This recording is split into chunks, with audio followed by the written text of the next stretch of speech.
They accused her of wearing a uniform she hadn't earned, told her to remove it immediately. She didn't argue. She just unzipped the jacket and slowly rolled up her sleeve, and the entire room froze because ink doesn't lie. A scorched tattoo dagger through a torn flag with the number D-17 below A. Mark only 2 soldiers had ever worn. One died in 2018, and the other just stood there. Her name was Tessa Moran, 41 years old, small in stature with black hair pulled back in a tight bun, sharp eyes that seemed to see everything but said nothing. She worked quietly in the logistics department. Medical inventory equipment distribution, the kind of work that keeps a base running but nobody notices. Nobody knew her background. She didn't wear rank insignia. Didn't wear a name tag, just a faded military surplus jacket, old, worn, with no unit patches or identifiers for 3 years. She'd been part of the background, the woman who restocked the medical supplies, who organized the equipment requests, who showed up early and left late without saying a word to anyone. Most people assume she was a civilian contractor, maybe former military, maybe just someone who liked military surplus clothing on a Saturday morning. The base was hosting a joint civilian-military training exercise, community outreach, local law enforcement working. Alongside active-duty personnel, Tessa had volunteered for temporary logistics support. Nothing unusual. She did it every month. But this time someone noticed her jacket. Lieutenant Mark Stevens was 24 years old, fresh out of officer training, the kind of soldier who followed regulations to the letter and expected everyone else to do the same. He pointed at Tessa as she carried a supply crate across the training area. "Excuse me, that's not regulation uniform. You're not authorized to wear that." Sergeant First Class Rodriguez laughed. "Where did you buy that thing?" "Military surplus store." Stevens stepped closer, his voice getting louder. "Ma'am, that jacket is military property if you're not enlisted. You cannot wear it." A small crowd was gathering, other soldiers, some civilians, all watching this confrontation unfold. Staff Sergeant Williams joined in. "We need to see some ID. This could be stolen valor." The accusations kept coming, each one louder. Then the last, each one more certain that they caught someone pretending to be something they weren't. Tessa stood perfectly still. She didn't argue, didn't defend herself, didn't try to explain. She just listened. Her face showed no emotion, no anger, no embarrassment. Just patience, like she'd been through this before. Lieutenant Stevens raised his voice. "Remove the jacket. This is a direct order. We need to log your identification and file a written report." The crowd pressed closer. Phones were coming out. This was about to become a viral moment for all the wrong reasons. Tessa set down the supply crate she'd been carrying slowly, deliberately.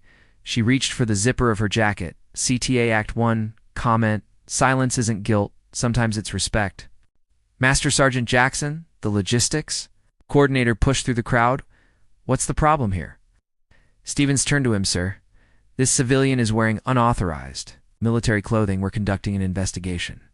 Jackson looked at Tessa. He'd worked with her for 3 years, never had a problem, never asked questions about her background. "Ma'am," he said formally, "if you're not currently enlisted, military regulations prohibit wearing that uniform. I'm going to need to see some identification." Tessa nodded once slowly. She unzipped the faded jacket and let it fall to the ground. Underneath, she wore a simple green t-shirt. Nothing special. Nothing that identified her as military or civilian, but then she did something that made everyone lean forward. She carefully rolled up her left sleeve, not quickly, not dramatically, just methodically, like she was revealing something sacred, and there it was on her left bicep, a tattoo unlike anything most of them had ever seen. It wasn't clean, it wasn't pretty, it looked like it had been burned, scarred, damaged by fire and heat. The image was barely recognizable, a combat dagger piercing through a torn American flag below it in military stencil font. D-17 Delta 17. The crowd went silent. You could hear the wind moving through the trees. You could hear someone's radio crackling in the distance. You could hear hearts beating faster. Lieutenant Stevens stared at the tattoo. "Wait to 17, that's not a real unit." Designation Sergeant Rodriguez's voice dropped to a whisper. "No, that's the unit they lost in Lang Sector. The fire. All burned.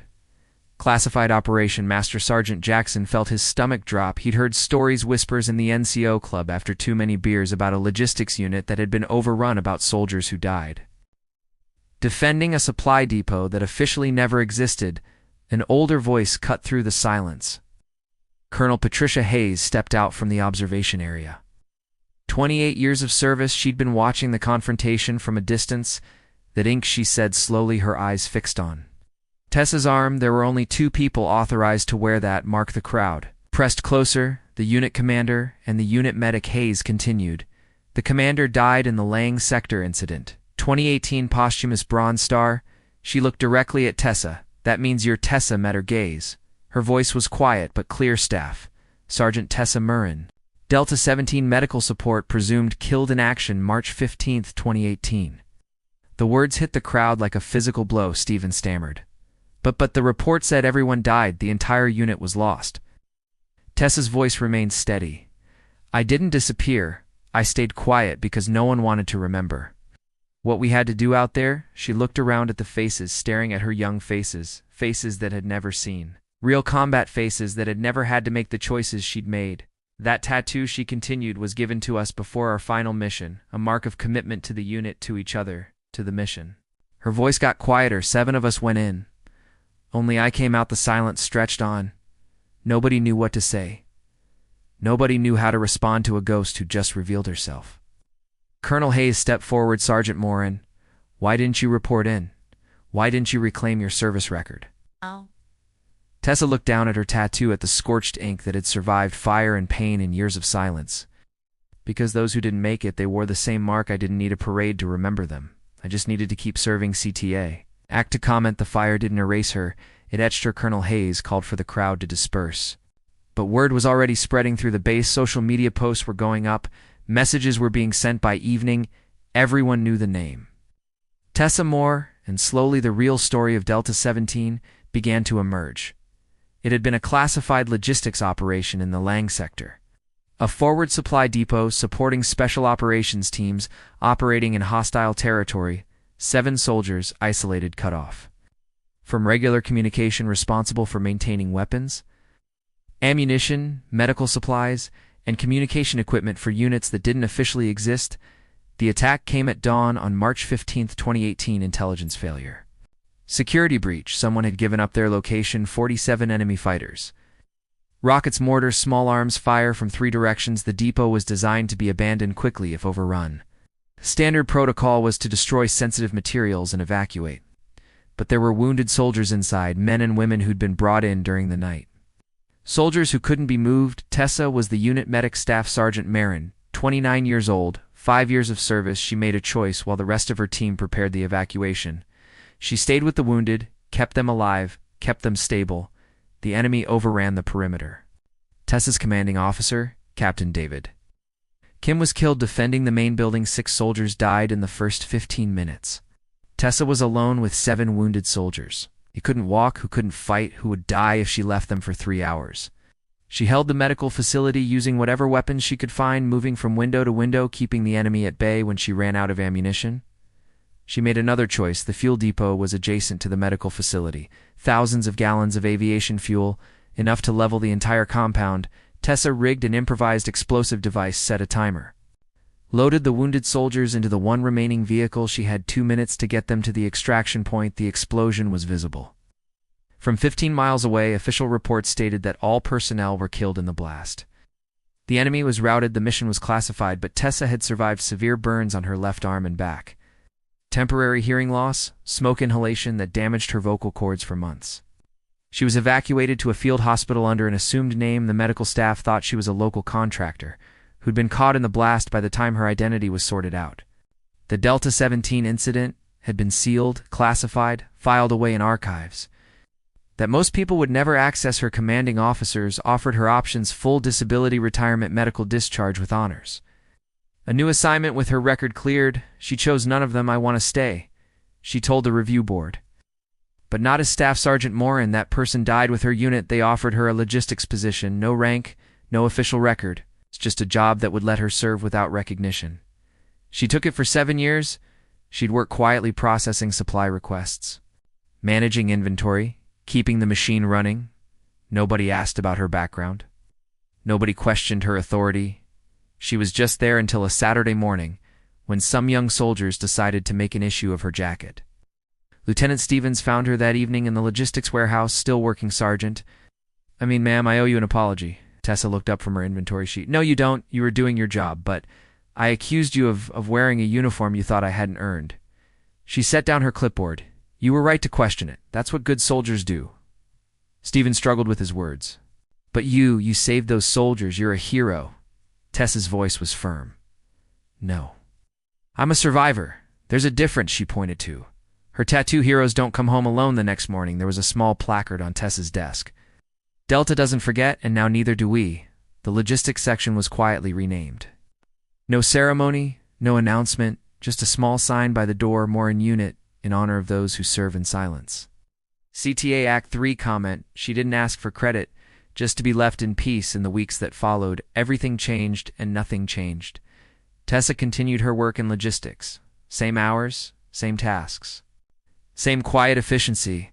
But now when she walked through the base, people noticed her differently, not as the quiet civilian contractor, not as the woman in the surplus jacket, as Staff Sergeant Tessa Marin Delta. 17 survivors, she never wore the military jacket. Again in public, but her left sleeve, the one that revealed her scar tattoo, was always rolled up. When she worked, a reminder not of her service, but of those who didn't come home. Private First Class Maria Santos was new to the base. 18 years old, first assignment out of basic training, she found Tessa in the warehouse one afternoon, organizing medical supplies. "Ma'am," Santos said hesitantly, "can I ask you something, Tessa? Looked up what's on your mind, the fire in Lang sector. Was it really as bad as they say?" Tessa was quiet for a long moment, then she nodded once. "But it wasn't the flames that stayed with me," she said softly. It was the silence after. Santos didn't understand the silence. When you lose people, really lose them, the world gets quieter. Their voices are gone. Their laughter is gone. The things they would have said, the jokes they would have made, all gone. Tessa touched her tattoo. The ink is burned, damaged, but it's still here, like their memory. "Do you regret it, staying quiet all these years?" Tessa considered the question. "I regret that it took someone questioning my right to wear a jacket for their story to be told. They deserved better than my silence." A month later, a small memorial was erected near the base chapel. 7 names, 7 faces, 7 soldiers who died in an operation that officially never happened at the bottom. A simple inscription: they served in silence. They died with honor. They are remembered. Tessa attended the dedication ceremony. She stood in the back, said nothing, but when the names were read aloud, when Captain David Kim's name was called, she saluted, a proper military salute, sharp, precise, respectful. The salute she'd been waiting 7 years to give after the ceremony. "Colonel." Hayes approached her. "Sergeant Morin, would you consider returning to active duty with full rank restoration?" Tessa shook her head. "I'm exactly where I need to be, ma'am." She looked at the memorial. Someone needs to remember them. Someone needs to keep their story alive. And someone needs to make sure the supplies keep flowing without recognition, without fanfare. Hayes understood.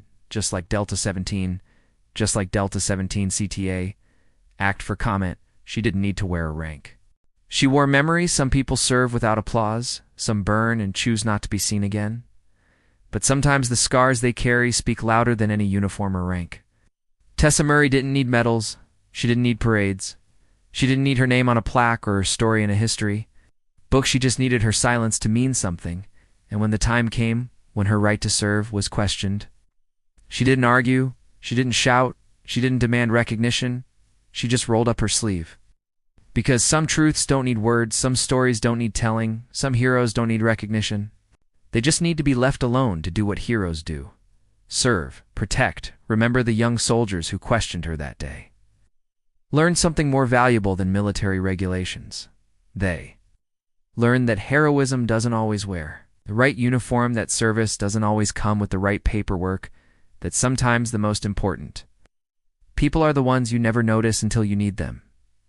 Tessa's tattoo told a story that 7 years of silence couldn't erase, a story of sacrifice, of loss, of choosing to carry the weight of memory rather than the glory of survival in a world that demands recognition. For every act of service she chose, invisibility in a culture that celebrates individual achievement. She chose collective memory.